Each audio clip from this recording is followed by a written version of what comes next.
Magandang araw po sa lahat. Ako nga po pala si Michelle J. Watten. Ang aking filosofiya sa pagtuturo ay nakabatay sa realism.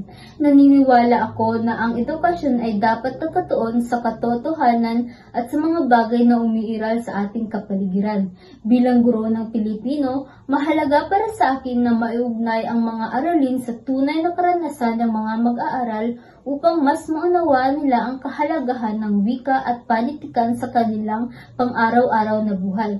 Sa pamamagitan ng mga konkretong halimbawa, talakayan at pagsusuri ng mga sitwasyon sa lipunan, natutulungan ang mga mag-aaral na magkaroon ng malinaw na pag-unawa sa ating mundo.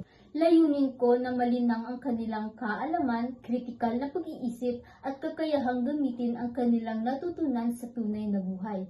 Magandang araw, klase! Bago tayo magsimula sa ating aralin ngayon ay pangunahan muna ni Binibining Zal ang unang panalangin. Maraming salamat, Binibining Zal.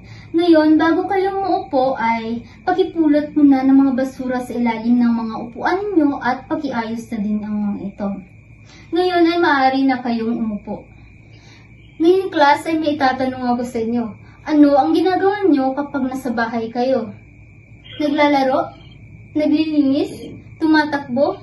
Magaling! Ang mga salitang ito ay halimbawa ng pandiwa. Ang definisyon ng pandiwa, ito ay nagsasaad ng kilos o galaw ng isang tao, bagay o isang hayop. Magbibigay ako ng ilang mga halimbawa. Naglalaba? Naglalaro? Naglilinis? Tumatakbo? Itong mga salita ito ay isang halimbawa ng pandiwa. Ngayon naman ay gagamitin natin itong mga salitang ito sa isang pangungusap. Naglalakad si Marco. Saan doon ang pandiwa?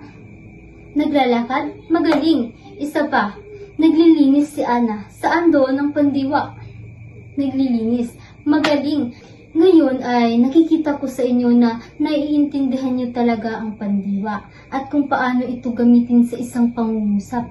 Ngayon ay magbibigay ako ng isang takdang aralin ay bumuo kayo ng 5 pangungusap na nakapaloob doon ang pandiwa at ipapasa nyo ito bukas. Dito nagtatapos ang ating talakayan tungkol sa pandiwa. Nawa ay natuto kayo kung paano ito gamitin at kung paano ito matutukoy sa isang pangungusap.